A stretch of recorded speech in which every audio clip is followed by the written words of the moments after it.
and welcome to our time. She was once the most recognisable face on South Australian television, but we haven't seen her for a long time on our screens or heard her on radio. But now you will. Hello, Kelly Nestor. Oh, thank you so much for having me, Malcolm. Oh, what a pleasure. So lovely to be here. Thank you. Do you know, it's a really sad thing in this country that we get really friendly with people on telly. I mean, we don't know them personally, but we feel we do. Well, I feel like I know South Australia and other places as well. I think you get that feeling as well. I mean, when you're on the other side. When you're on the other side of the camera, and I think, you know, people hear your voice or they see you in the street and they say, "Excuse me, but do I know you?" Yes. I mean, you'd have the same sort of thing happen to you, Malcolm. It's usually, which football club did you play for? And that could be further from the truth than nothing. Well, people will say to me, where do I know you from? Have you worked in the shops? Have you done? And I'll sort of say, look, I've been around. Yes. But people sort of have that sort of feeling of familiarity with you. Yes. And I mean, I love that, to think that it's they such think a compliment. Well, it is a compliment because they think you're in their everyday lives, and you are, because I suppose it was in a day when we used to sit down together for that very special time, which was mealtime. Yes. And the telly would be on. Well, for you particularly. Well, it was. Mine was more breakfast time. Oh, right. Well, yes. Because it's a Humphrey thing for me. Well, of course, so, you know, that's what everyone remembers you for. Well, some people actually remember us for this now. Well, that's lovely too, isn't it? On a few weeks ago in the Sunday Mail, we saw this that's coming up on the screen, and I thought immediately, we must talk. I know. Well, you can't sort of miss me, can you? I'm in the banner. Not like that. It's everything. I mean, oh my Lord. Empty nester. Now, I didn't plan that, I've got to say, as much as it's really front and centre, but I suppose I couldn't have asked for a better, front page of the Sunday Mail. No, you couldn't ask for better. No. And then when we opened up to the next page, we saw this. Oh my Lord, I know. Now, look, one of the hard things about when you've worked in the industry and then suddenly you either get bumped or somebody just doesn't want you anymore, but you still want to work. Well, I suppose... Because it doesn't go, does it? No, it doesn't. And a lot of people and a lot of friends have actually asked me, and they've said, well, was that a little bit risky? Because, I mean... Bette Davis did it, famous Hollywood movie star. Well, I don't know if anyone in South Australia's ever done it. No, I don't think they have. But, you know, that's what went bang in my mind. She's done a Bette Davis, I thought. Well, look who's done this. Yes. Because I've been off air for 15 years, Malcolm. And for 15 years, I have been trying to work my way back on air. And I think what I've learnt over that time is that what I've witnessed, and certainly in the lead up to that time, you never know when you're going. No. Is the other thing. The nature of TV. Is the nature of television, and also radio, by the way. It's all you are sitting there beholden to the whim of mostly male management, and whether or not they like you. It's almost like you're in a marriage with your male boss, and it's like you some people have been caught on camera. Well, it's like you're in it's really like they fall out of love with you. I know what you mean. Do you know what I mean? Just so everybody remembers what you looked like then. Oh my Lord. Because you do look a little different now. Well, lots. But don't we all? But darling, it's menopause and it's lots of, of Isn't course. it crazy? It should be called lady pause, but even still. Yes. So we've got the next page now. Particularly the shot in the middle is with the Rob one. Kelvin. Yes, that's the one that people would remember. But I mean, what's really relevant with this is not. We'll talk about your career leading up to this, but what's really relevant to this is in television, it's all about the surveys, the ratings, who's watching who, and if you win the news ratings for TV, the chances are people will stay with that station for the rest of the night. So news surveys are really important, and you changed everything. What happened? Well, this is why I suppose, even to this day, I don't know what really happened at Channel 9 here in Adelaide, because I came in after Rob I came in to join Rob Kelvin when Kevin Crease died. So Kevin Crease, for those watching in Victoria, was the first person on South Australian television, he was. right? From the ladies' dressing room, because the studio had burnt down the night before. Did you know that? No, I didn't. That's why. But to think, here's the one person who started television, was still alive and still broadcasting the nightly news in South Australia right up until the year 2007. So that was actually from 1959 through until 2007. That's right. I shouldn't really say to you that I started on television when I was 14. That was only 10 and a half years ago. Yeah, I can completely get that. So here he was, sitting in that chair the same year that he died. So That's right. So when I was asked to fill in that seat, what a great honour it was for a start to be asked to do that, and as the first female to be ever given the opportunity to sit in the seat Monday to Friday and read the news. Well, it was opening a new door for the station as well. It was unbelievable. I thought, and that's why the ratings reflected that. But I also thought that I'd have the opportunity, like he did, to go on. To go on and die in the job. I thought that I'd be... Preferably not on air. But maybe. Oh, okay. I mean, you know, as they say, go out in the, you know, in style. But I thought I'd have the same opportunity. I thought I can just set my sights here and this is where I'll be. Well, you're quite right. And I've been watching, it was interesting, the 10 Network, and they now have some older women reading the news, which is a bit of a surprise because it usually is, it's got the Dolly Bird in. Yeah, the younger demographic. I find that strange. Yeah, and really, you know, when we were all brought up, we respected the age of our parents, but more particularly our grandparents. And in a way, wouldn't it have been great to get the news from a grandparent? Well, not that you were then. No, that's right. But and you're not quite old enough yet. No. How old are your boys? My boys are quite young. I mean, I was really lucky to have children when I did. Yes, because back in my day when I was reading the news, there was also this. There was nobody in my generation of women that were going off having children. You know, there was the Tracy Grimshaw's childless. There was, you know, there was nobody around me that ever took time off work to have children, because if you did, you'd never come back. You wouldn't be there. No. But getting back to that ratings story, is that when I did come to sit in that seat when Creasy died, it was remarkable, the fact that Channel 9 won the ratings with me there for the first time, beating Channel 7. And so therefore you think, well, we're winning the ratings for the first time in a long time. Well, we've got a shot of one of the news stories at that time, this one here. Nestor has impact on 9 News. Yes. 7 versus 9 weeknights, 6 p.m. news. Look at that. And it gives you actually the statistics. For the average person sitting at home watching telly, they're probably unaware that now, of course, through technology, you can tell how many people are watching, how many clicks you get. But in those days, people had to fill out a form. That's right. And so this would be legitimate. Oh, there's no doubt that this was in the OzTam days. Yeah.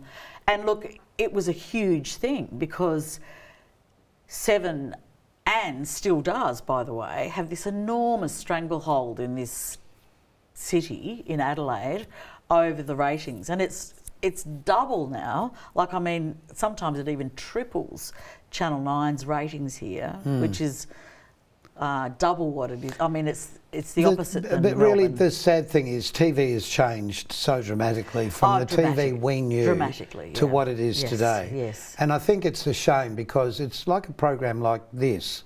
This is the only program of this nature done in South Australia now. Yes. Nobody else with a chat show. And it's such a shame because we don't get to know who the people are. You get a 3-second bite of something they said, and often you don't hear the last word because the 3 seconds are up, sort of thing. So we're missing that. But look, let's just go back to your beginning. How did you end up in TV in the first place? Look, very, very fortunate. I am, sitting here in my old alma mater, which is so delightful to be here. So a graduate of the journalism school here in South Australia, and then actually straight out of journalism school into a TV job, which was... Well, actually, and that's really important to make that point, that you were or are a professional at what you did. You studied at uni to become that, and hold that thought, because it's almost time for us to take a short break. And we'll be back in just a moment. We'll see you then.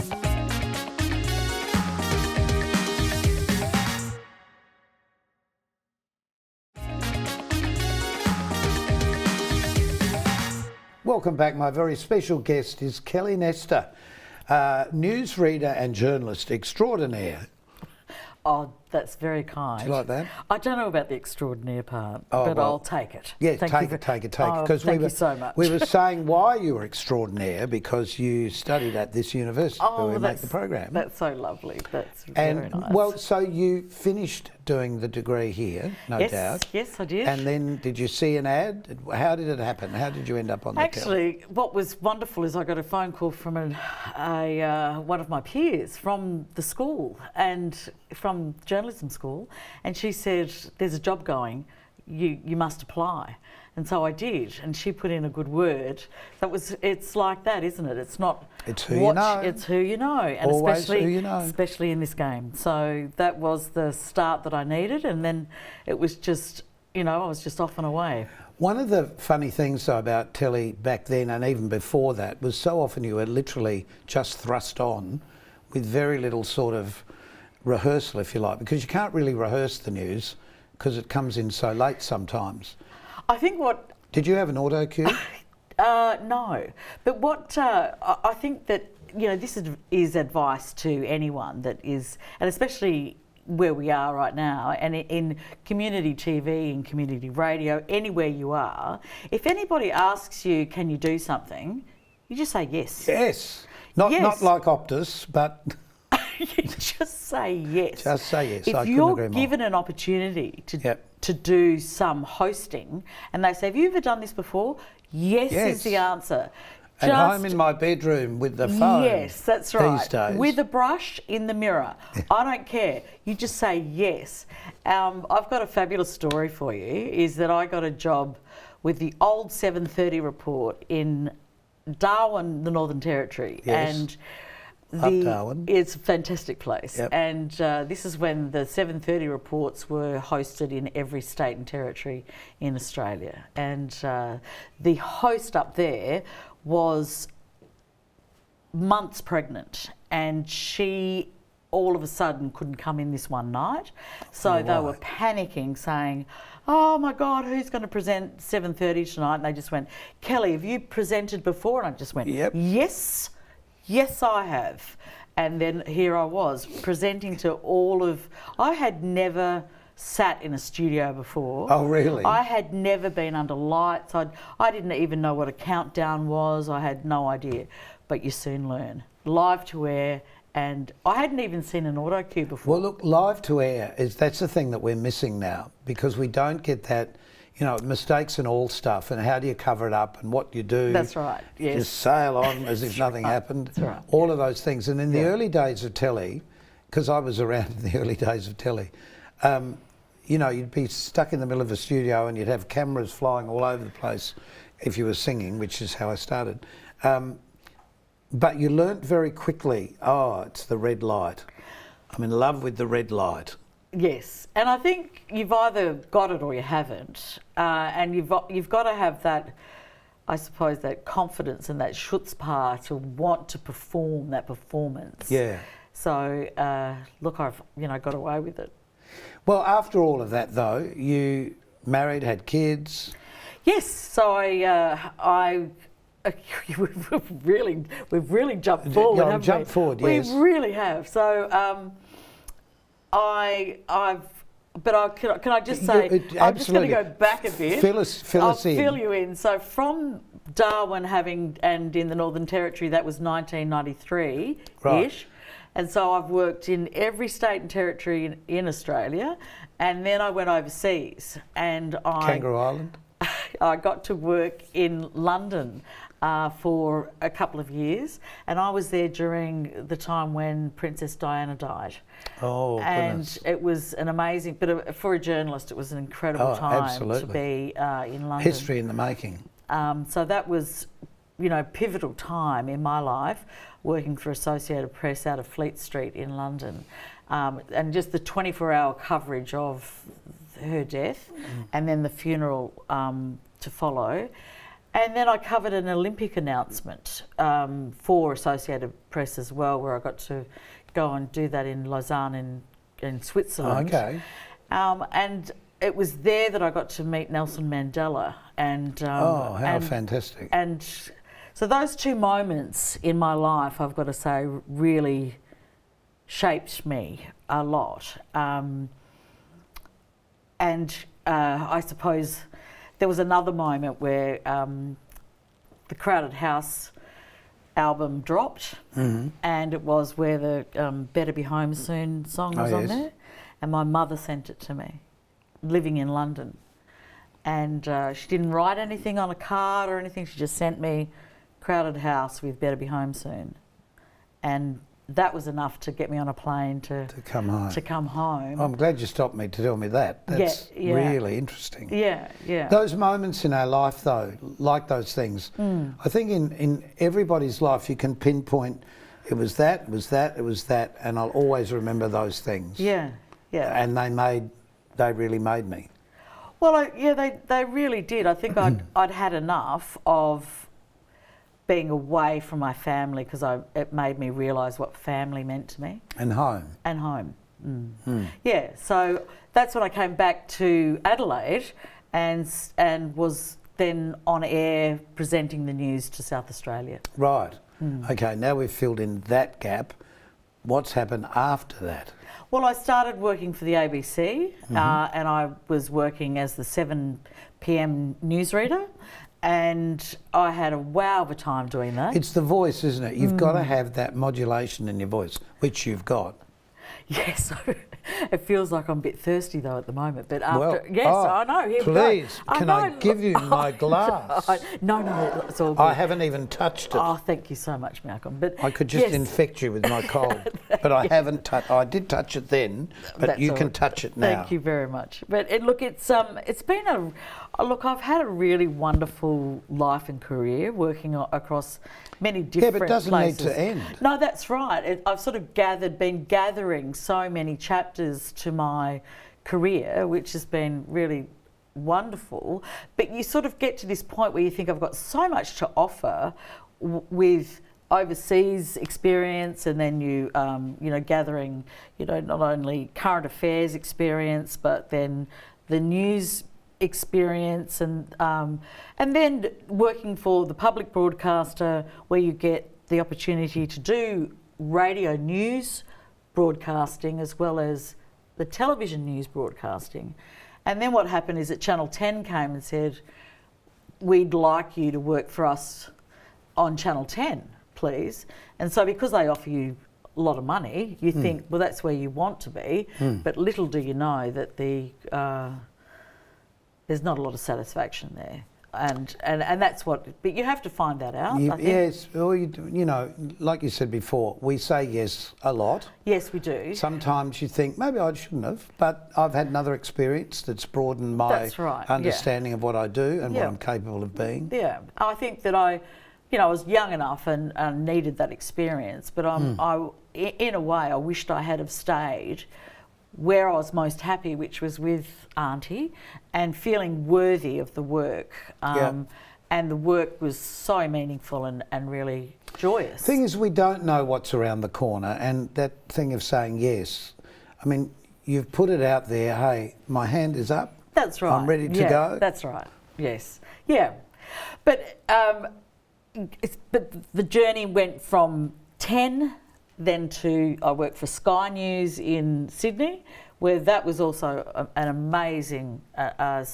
Well, in another itself. international, I suppose. Well, it was, and it was that it was as news happens. It was the live feeds, and you're broadcasting to the pictures, and you have to have an incredible geopolitical knowledge to be able to talk to those. And pictures. that's what age gives you. That's right, the experience.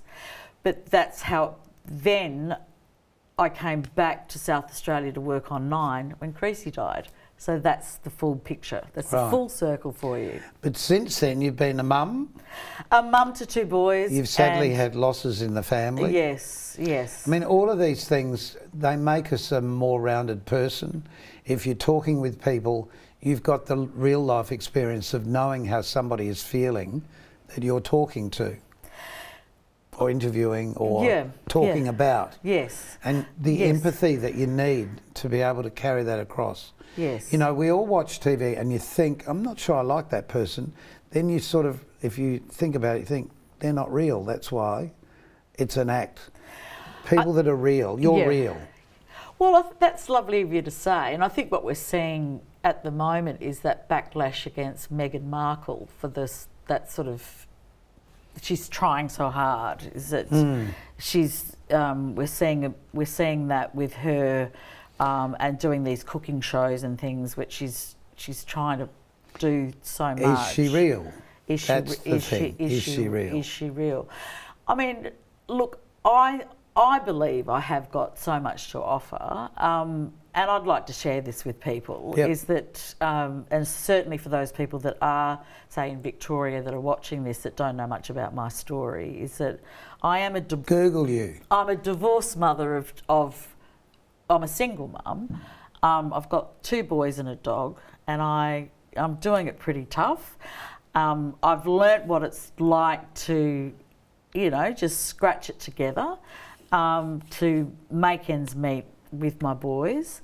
And I think now is the time that I have learnt so much from it being in a very privileged position of being this career woman and being paid quite well. I mean, media's not what it used to be, and certainly what women were paid compared to the men. There was a big disparity. A big difference. But even so, as a single person, I think I was paid well. But to go, from those heady days, and you're given lots of things, you know, and invited to a lot of things. You're not paying for stuff all the time. Speaking of paying for things, we do have to take a short break, and we're going to be back in a tick with Kelly.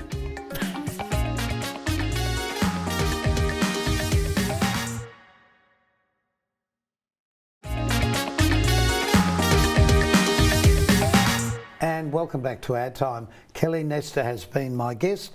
We've heard such a great story from you. Truthfully, you should write a book. I should. Make a movie. Yes. When you're older. Well, that's the thing. Nobody listens to women until they're older, like really older. What do you think? I haven't got much longer to go. Oh, yes, Malcolm, you have. Come on. No, but the truth is, and we've been talking about this, the truth is we've come from a male-dominated culture, particularly in management, and it's just a shame that so many talented women have been sort of let go. Well, it just seems to me, and I mean, this is where I get really cranky, is that you can, and what we see so often is that, men in this industry, or actually in the wider community, can be cryovac. They can actually retire. You're talking to me. No, well, Malcolm, it's true. You can, but seriously, you can retire and go off with your big golden handshake, and then be cryovac, put in the fridge, to off you go, and then who can we have for? Now there's a vacant seat right there. Oh, let's bring Malcolm back. We'll get him out of the fridge and we'll just whack him in the microwave and nuke him back to life. But you said something very clever. I think if women look like Laurie Oakes, would they still be brought back? Well, look, I look like Laurie Oakes now. you don't. I can, but still, I've got a voice. I've You got look a brain, like a really I can upbeat still, woman. But I am. You know what? I'm more than I was when I was 30. Absolutely. Because I'm feisty as F. That's what I am right now, because I've got something to say, Malcolm. And do you know? Sorry to cut you off. Do you know what? Don't be angry. Just say goodbye. I love you, and I love your audience. I love you so much. Thank you for doing the program. It's been great talking with you. Talking with you. So until next time on Our Time, when hopefully you will be back to join us. Don't forget we're also on CTV Plus. Just look at all the episodes on Our Time. Till next time, keep yourself nice till then. Bye.